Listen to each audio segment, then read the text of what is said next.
Welcome to Too Old and Too Slow. My name's Richard, and in this episode we get the car out of the garage and go through all the preparations I've done for this season's racing, and also talk about what I'm going to be doing over the next few months and what the season holds for me. So grab yourself a drink and enjoy the video.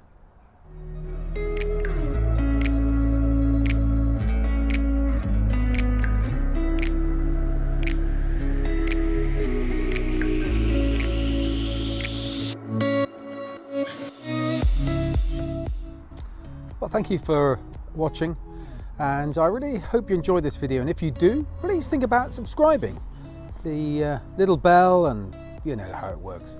Anyway, today we're going to look at my 1973 Formula Ford. It's made by a company called Crossle out in Northern Ireland, and when it was made, it was the cutting edge of technology. So I think most people who are subscribers to my channel know the car quite well. Here it is, 1973 Formula Ford Crossle. So this winter, a few jobs have been done.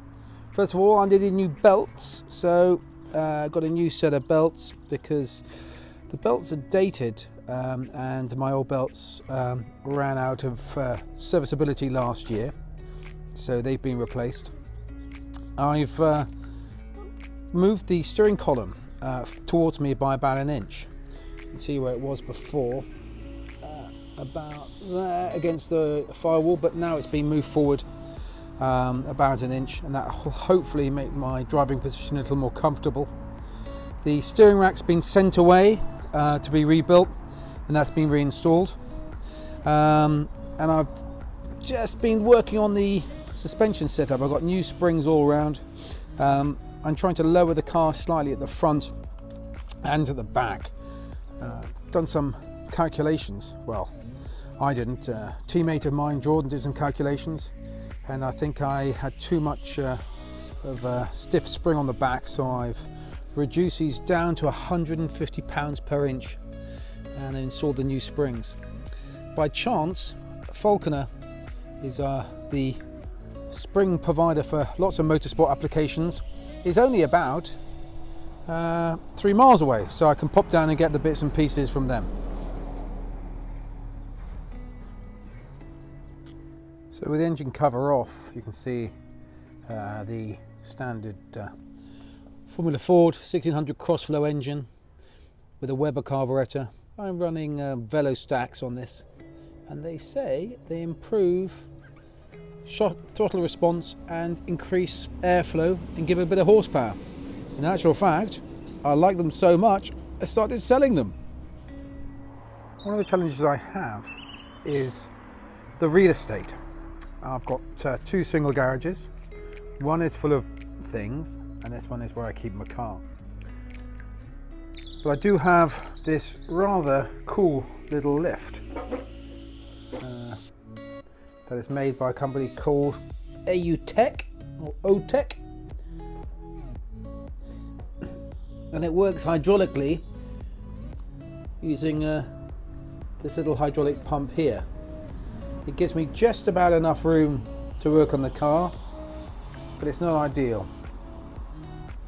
I thought I'd tell you about the races I'm going to hopefully compete in this year from somewhere a little bit warmer.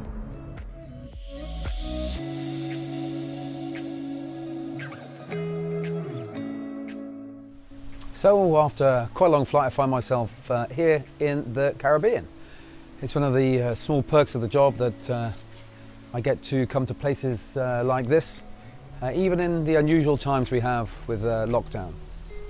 So the race I'm doing this year starts off in April with a race at Snetterton on the 300 circuit. I'll start off on the 16th of April, testing, and then racing on the 17th.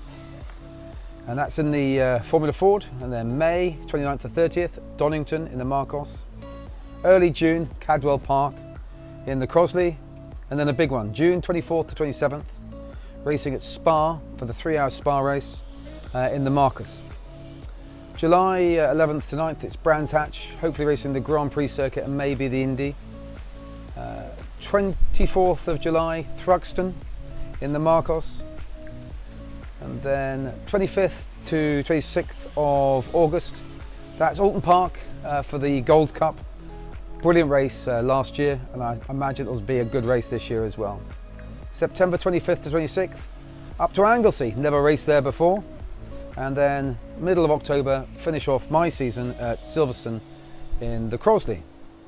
Races I would quite like to do are the Walter Hayes, something I've never done before, due to the weather and just a bit of lack of confidence racing in such a diverse field where there's so many cars with of different ages, and the Brands Hatch Festival as well, Formula Ford Festival.